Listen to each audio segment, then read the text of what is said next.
Pagod na ang mga paa mo at sumasakit tuwing gabi. Hindi ka nag-iisa dyan kasi marami ang nagsusuot ng sapatos na mas nakakasama sa paa kaysa nakakatulong. Sa tamang ehersisyo, pwede mong muling maramdaman ang gaan ng iyong mga paa sa bawat hakbang. Ano ang nangyayari sa mga paa kaya nagiging ganito ang pakiramdam nila? Pagod, nakakainis, at parang istorbo. Dapat ang mga paa ay gumagana ng magaan, halos hindi mo nga sila napapansin. Kahit naglalakad ka o hindi, wala dapat pinagkaiba. Pero ang nangyayari, simple lang talaga. Hindi talaga ginawa ang mga paa para buong araw na nakakulong sa sapatos. Nakadalasan ay masyadong masikip pa. Kung saan may mga taas o padding pa, minsan may insole pa na sumusuporta sa arko ng paa. Lahat ng mga bagay na yan ay hindi talaga nakasanayan ng mga paa. At sa oras na palagi kang nagsusuot ng ganitong mga sapatos at naglalakad ka lang sa patag na sahig, hindi sa mga baku-bakong daan o damuhan. Hindi na nagbabago ang anggulo ng bukong-bukong at hindi na kinakailangang kumapit ng mga daliri sa paa. Kaya unti-unting natutulog ang mga paa. Ang pamamanhid ng mga paa ay negatibo, hindi positibo. Halos wala nang nagagawa ang mga paa.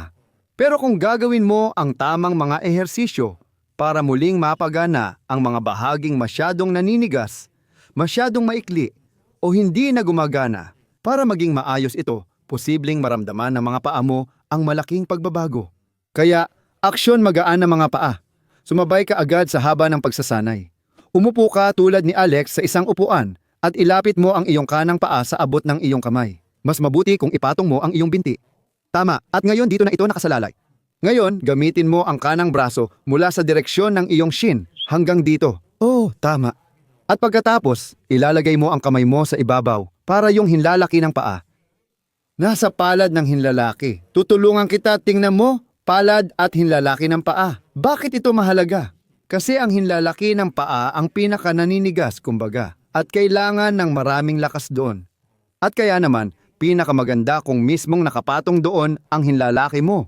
Mahalaga rin ang ibang mga daliri sa paa, pero lalo na ang hinlalaki.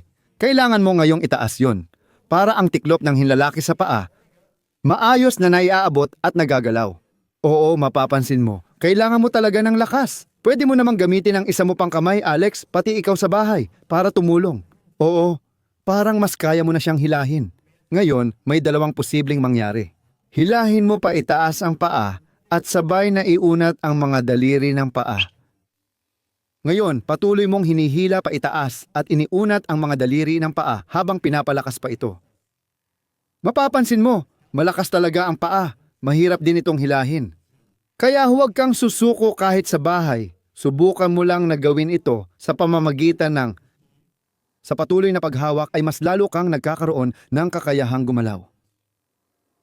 At syempre, ehersisyo rin ito para palakasin ang braso. Tama. Oh. Hilahin mo ng maayos. Saan masakit? Ang pagunat? Sa totoo lang, sa ilalim ng talampakan. Sige, ayos, ang galing. Pero sa isang kakaibang paraan, nararamdaman ko rin ito sa balakang sa kanang bahagi. Aha, sige, malamang dahil sa posisyon ng paa. Tama? Huminga ng maayos, unti-unting dagdagan pa, at hilahin ang paa papunta sa tuhod at ang mga daliri ng paa papunta sa shin. Ngayon, panahon na para sa matinding ehersisyo. Ibig sabihin, gustong yumuko ng mga daliri ng paa mo pero pipigilan mo ito. Ipahiwatig na gusto nilang yumuko, gamitin ang lakas ng mga daliri ng paa. Pakawalan mo ulit at hilahin pa lalo papunta sa pag-uunat at itaas pa ang paa. Hilahin mo ng maayos. Ulitin, gusto ulit yumuko ang mga daliri ng paa. Gusto nilang mapunta sa talampakan sa huli. At pakawalan, tapos ituloy ang pag-unat. Oo, tama. Gusto ng mga daliri sa paa yumuko. Pero hinahawakan mo sila, gusto pa nilang yumuko. Kapag sinubukan mong galawin ang mga daliri sa paa, mapapansin mong mahirap ito dahil hindi sila sanay. Isa na rin itong ehersisyo para sa sarili. Mag-relax ka at ituloy ang pag-unat. Ngayon, bitawan mo na ang mga kamay mo at aktibong hilahin ang mga daliri ng paa. Bitawan mo, alisin ang kamay sa paa. Hilahin pataas at iunat ang mga daliri ng paa ng todo. At kontrolin mo yan, kontrolin mo yan. Gusto ng daliri ng paa na mapunta sa likod. Gusto ng daliri ng paa na mapunta sa likod. Gawin mo agad sa bahay. Gusto ng mga daliri ng paa na tumaas at gusto ng paa na tumaas. At mag-relax ulit. Sige, uulitin natin. Hindi, manatili ka sa taas, sa kabila. Ibig sabihin, ngayon, hahawakan mo gamit ang kaliwang kamay at hihilahin mo. Tama, hihilahin mo ang paa pababa at ang mga daliri ng paa ay papunta sa pagyuko. Saan mo nararamdaman ang pag-unat? Perpekto. Ngayon, saan mo naman ito nararamdaman? Sa ibabaw ng paa. Dito, di ba? Sa ibabaw ng paa at pati na rin sa mga daliri ng paa, syempre. Oo, kamangha-mangha. At laging maganda, mas hilahin papunta sa pagyuko para ang mga extensor, ang mga kalamnan ng extensor ay maunat. Huminga ng maayos, malalim ang paghinga, malalim ang pagbuga. At palalim ng palalim. Hanapin ang punto. Kung saan ang sakit ng pag-unat ay kaya pang tiisin, mahalaga.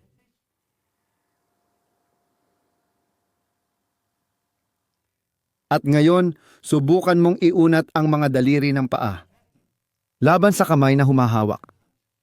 Oo, subukan mong iunat. Gusto nilang tumaas. Gusto nilang maging tuwid. Ulitin. Subukan mong gamitin ang lahat ng lakas ng mga daliri ng paa para itulak palayo ang kamay. Opo. Pakawalan, hilahin pababa ang paa at iunat ang mga daliri papasok habang yumuyuko. Ulitin, gustong iunat muli ang mga daliri ng paa. Hawakan mong mabuti, pwede mo ring gamitin ang kabilang kamay kung gusto mo. Gustong iunat ng mga daliri ng paa. At pakawalan. Tapos hilahin palalo sa pagyuko. Hilahin pababa ang paa at hilahin ang mga daliri ng paa papunta sa pagyuko. Gustong iunat ang mga daliri ng paa. Gustong iunat ng mga daliri ng paa. Paluwagin at ituloy ang paghihila papayuko. Sige Alex, bitawan mo na. Kayo rin sa bahay. Bitawan at ibaba ang paa at subukang yumuko ang mga daliri sa paa. Sige pa, daliri sa paa. Ang hinlalaki gustong yumuko, pati na rin ang iba pang mga daliri at hilahin pababa ang paa. At higit pa, gamit ang buong lakas. At mas higit pa. Ngayon natututo ang katawan na iakma ng maayos ang mga kalamnan sa magkabilang gilid ng mga daliri sa paa at mag-relax ulit. Iba na ang pakiramdam ng kanang paa. Ilagay ang kaliwang paa sa ibabaw ng kanang binti. Oo, at tulad ng kanina, magsisimula ulit tayo. Ang kaliwang kamay ay iikot sa mga daliri ng paa. O, hinlalaki ng paa, eksakto sa base ng hinlalaki. At ang paa ay hihilahin papunta sa tuhod at ang mga daliri ng paa ay papunta sa harap ng binti. Katulad sa kabila, bigyang pansin ang hinlalaki ng paa. Mahalaga yan kasi diyan tayo dumadaan kapag naglalakad. Magsisimula tayo sa pag-unat. Patuloy lang na pumasok palalo. Itaas at iunat ang mga daliri ng paa. Opo. At mapapansin mo siyempre, matagal ito dahil sobrang tigas ng lahat. Nakakatakot. Oo, pati na rin sa bahay mo. Siguro nararamdaman mo ring walang nangyayari doon. Pero ang tuloy-tuloy na paghila ay palaging nagdadala ng kaunting dagdag na haba. Oo, paulit-ulit mong ginagawa ang mga ehersisyong ito, kaya mas komportable ang paa. At ngayon, idiin mo ang iyong mga daliri sa paa ng pinakamalakas laban sa iyong kamay. Gustong tumaas at yumuko ng mga daliri sa paa, nais din nilang bumalik sa pinanggalingan nila. Malakas ang pagyuko. Mas maganda kapag mas malakas. Tamang pagyuko, yuko, yuko, yuko.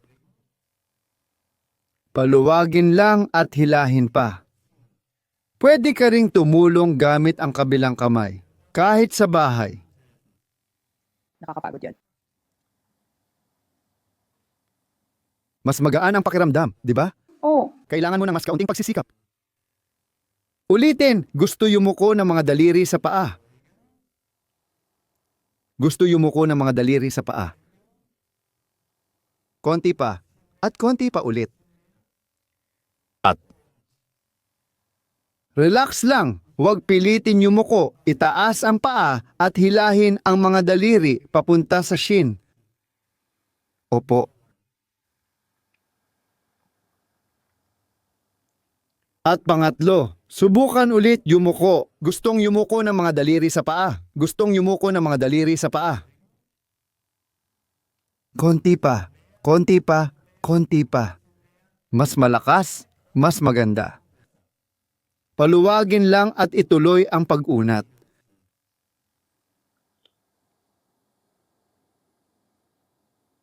Isa pa. Dagdagan pa natin ito. Laging bantayan ang hangganan. Oo, huwag masyadong matindi. Sapat lang na maramdaman mo pa rin na komportableng sakit ito. At ngayon, bitawan na ang paa. Pero hawakan pa rin ang paa kung kaya. At hilahin pataas ang paa papunta sa tuhod. Hilahin ang mga daliri ng paa papunta sa shin. At higit pa, at higit pa, at higit pa. At mag-relax ulit at agad hawakan gamit ang kabilang kamay. At subukan mong manatili rin sa linya. Ibig sabihin, ang linya ng paa ay katumbas ng linya ng shin. Huwag mong baluktutin ha, sige!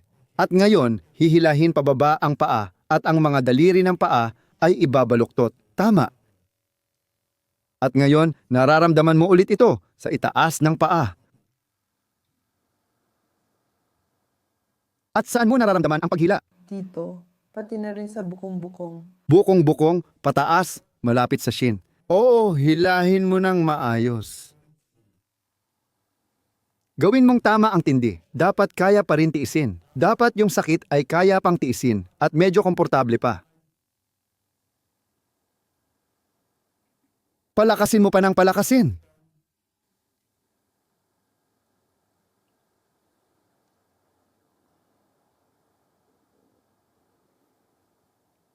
Huminga ng malalim at ulitin ito paulit-ulit. Ngayon, palalakasin natin muli para magkaroon ng lakas ng punong ensina sa ating paa. Magandang katatagan at tibay. Gusto ng paa mo umangat papunta tuhod at maunat ng husto ang mga daliri ng paa mo. At higit pa, at kaunti pa, at kaunti pa, at kaunti pa, at kaunti pa. At pakawalan, tuloy lang sa... Pero ang pakawalan ay hindi ibig sabihin na umatras. Ang pakawalan ay hindi ibig sabihin na aalis ka sa pag-unat, kundi manatili ka lang doon. Mawawala lang ang puwersa. Pagkatapos, dumiretso sa isa pang pag-unat. At ulitin, gusto ng paa na tumaas. Gusto ng mga daliri sa paa na maunat ng husto. Dagdagan pa. Maganda ang bahagyang panginginig dahil ibig sabihin nasa hangganan ka na at mahusay ang iyong pagsasanay. Ang lakas. Pakawalan ulit at ituloy pa.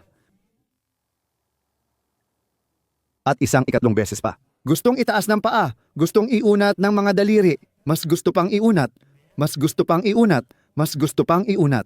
Pero hawakan, bawasan ang lakas. At isang huling beses pang iunat. Tama. At ngayon bitawan, pero panatilihin sa ganoong posisyon. Bitawan pero panatilihin ang paa sa ganoong posisyon. Hilahin pababa ang paa. Ang mga daliri ng paa ay nakabaluktot. Hilahin pababa ang paa. Baluktutin ang mga daliri ng paa. Hilahin pababa ang paa. Baluktutin ang mga daliri ng paa. At muling mag-relax. At kumusta ang pakiramdam ng mga paa mo? Subukan mong maglakad ng ilang hakbang ngayon, damhin mo. Sigurado akong may nagbago na dyan. Tiyak mas magaan na ang pakiramdam niya ngayon. Sa Sabado, pag-uusapan natin ang relaxing bedtime routine. Sumali kung gusto mong mas maginhawang makatulog.